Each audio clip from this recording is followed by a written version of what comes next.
The Christ Letters, with enhanced narration and text. Letter 4.4. The True Ideal and Highest Goal.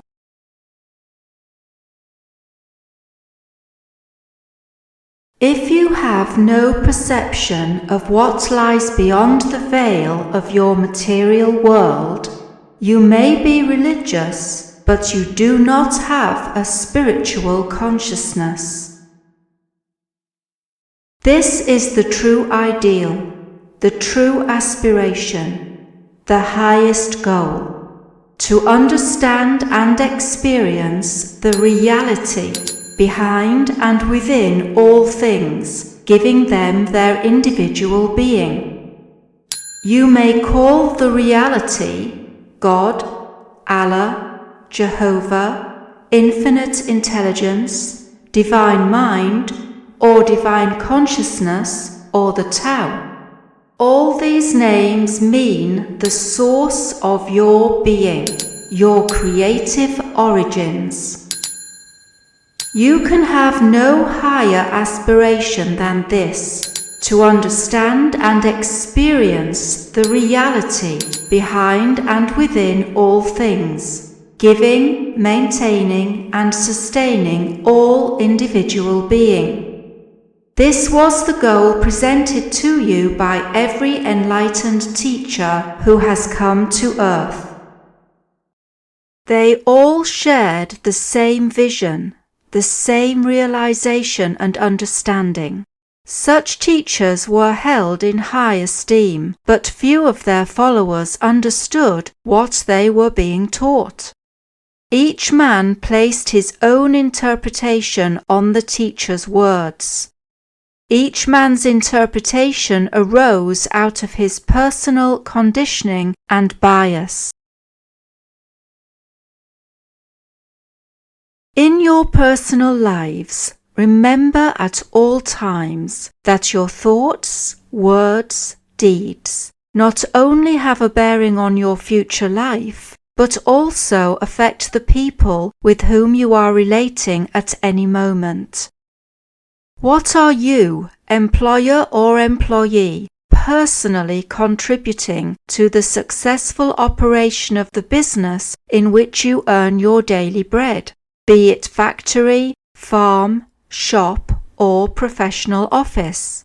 What are you giving to your employees or fellow workers in well-being and good feeling? What are you doing for the entire building? For the building, you may ask in amazement.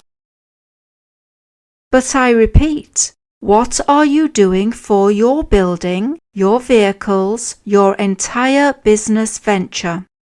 Everything, bricks, mortar, steel, glass, paper, metal, tires, engines and petrol, is permeated with the consciousness you exude as you go about your daily affairs. This is the reason why some people leave a trail of destruction behind them, because they have an ill-humoured, irritable, critical, destructive consciousness. And others keep their possessions intact and looking new for years because they appreciate and cherish them daily. Everything on your earth is the energy of consciousness made visible, be it in the form of solid inanimate matter or living plasma. With your thoughts, you feed or destroy whatever is in your environment. What are you doing to your family, home, and environment? Are you grumbling, denigrating, destructive in thoughts towards your work and other people? Then rest assured you are leaving a little trail of destructive consciousness behind you, which will help erode all that it penetrates and imbues. If you focus on the desire to love, to accept, to work with gladness in your heart, then everywhere you go you are shedding a consciousness of strength, blessing, and growth. When I was on earth in Palestine, I was dealing with Orthodox Jews who believed in and upheld codes of conduct so rigid they bordered on cruelty. Their traditional laws were inhibiting, depressing, confining, and ridiculous. I brought to these people a new vision of an eternal Father, which was both transcendent to themselves and yet everywhere present, ever aware of their needs, and of such universal love that they could rest assured it was always the Father's will to fulfill those needs. I told the people to look around them, look at the countryside, at the hills where sheep and goats grazed in peace, at the lakes filled with fish, and at the birds flying in the air and resting and nesting in trees, and the flowers so gorgeously clothed in many colours. I told them, look, understand what you are seeing. You are seeing a world where everything has its needs, and everything has those needs fulfilled. How can you doubt when you see the sheep living entirely on grass? What does the grass contain that it feeds fleece, bone, blood, and flesh, and produces young? Are you not witnessing a marvel of supply? Look at the needs of birds, how wonderfully they are provided for. They have shelter in trees and seeds for strength. As for people who have their needs of housing, food, and clothes, the Father has given them the entire world from which to fulfill their needs. Muhammad, after enlightenment, perceived the same indwelling universal spirit, both existent and active in all things. We, Muhammad and I, spoke to our fellow countrymen of the same inspired truth and asked them the same kind of questions.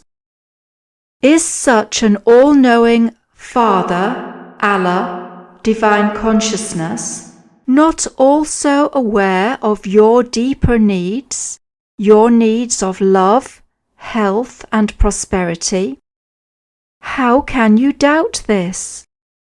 Only have faith, and your needs will be supplied according to your faith.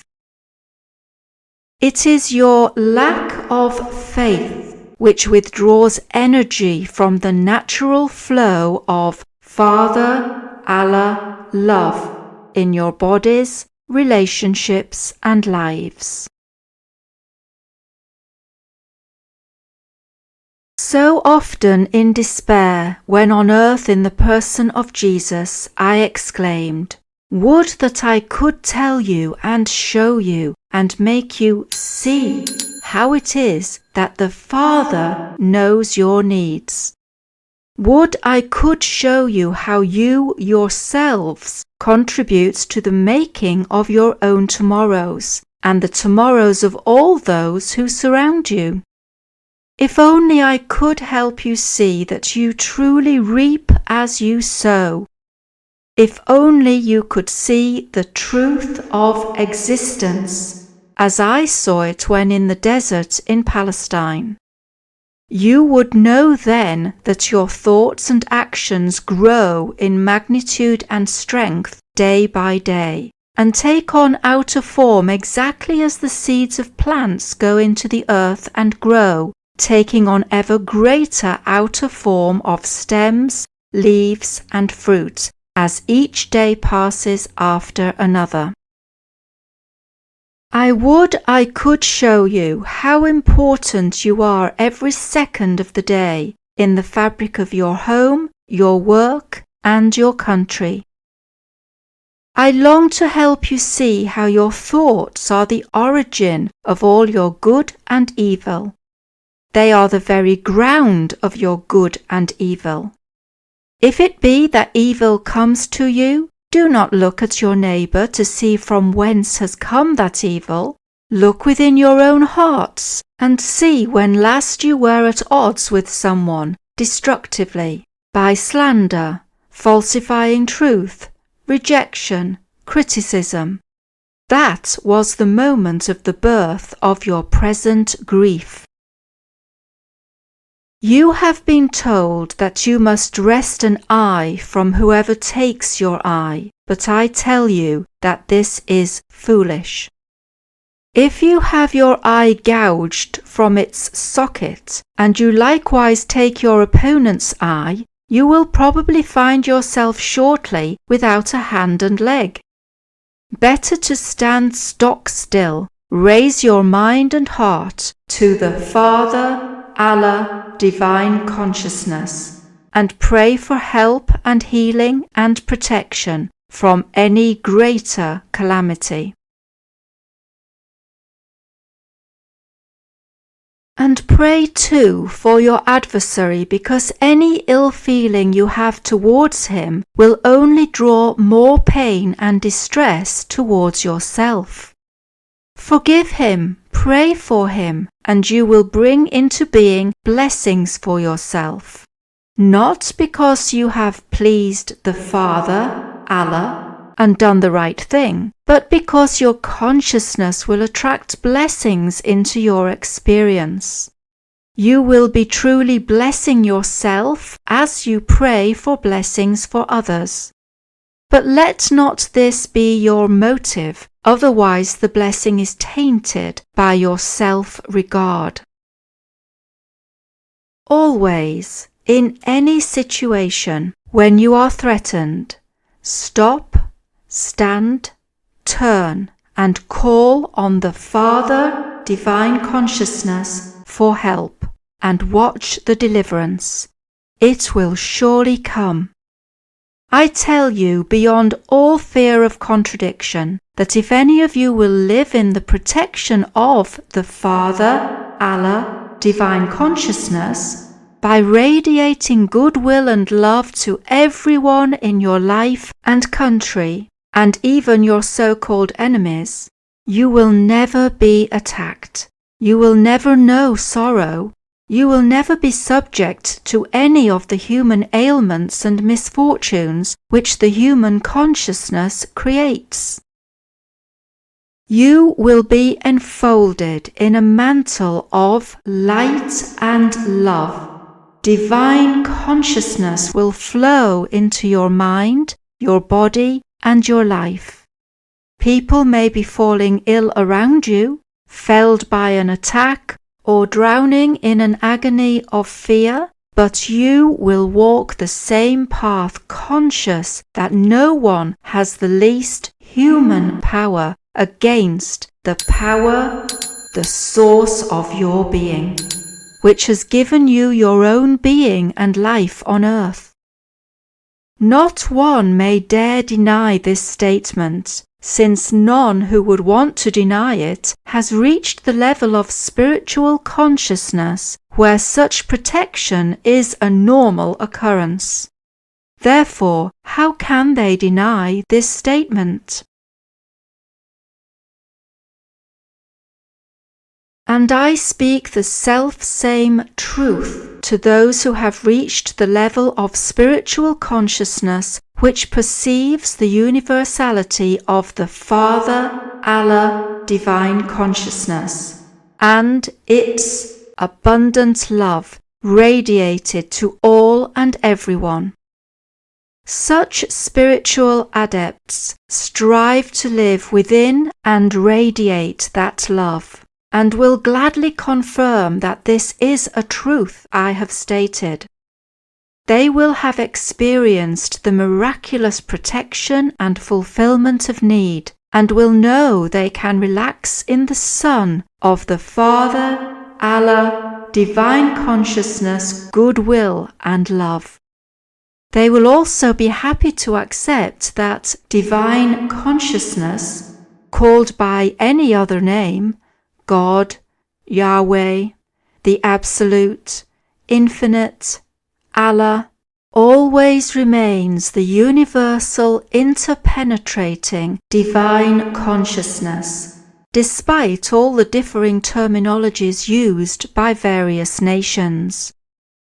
They will have reached that level of spiritual awareness when they can perceive that behind all color, language, beliefs, actions of whatever kind, all people, all creation itself, is one at the grassroots of their being. Man and ant share the same origins within the equilibrium of universal consciousness. This is true freedom, the only freedom.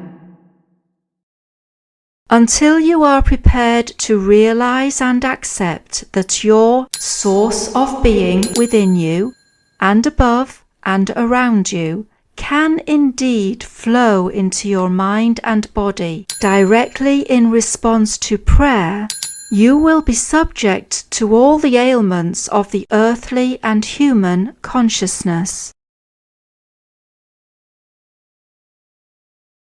When you steal, you will lose things also.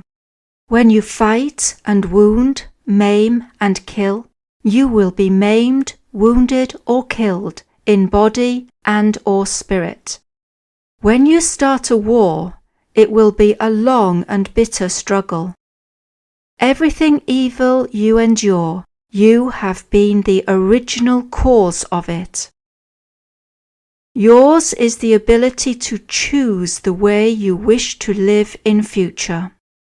You choose the way you will live by changing your consciousness from antagonism to love and acceptance of everyone equally. If you imagine the damage and hurt you would like to inflict on another, your thought will reach your enemy and will erode their strength according to the intensity of your intention. Do not think that your thought has dissolved and is no more. It rests in electromagnetic strength, taking on form until it rebounds to harm you also. You can do much damage with your thinking and feeling, damage to others and damage to yourself. Therefore, guard them, the tools of your creativity, well, and at all times turn to the Father, Allah, Divine Consciousness, and ask for relief from any thought which is contrary to true unconditional love. According to the power of your prayer and the sincere faith in which you raise your mind to Divine Consciousness, your thoughts will be imbued with new life and love.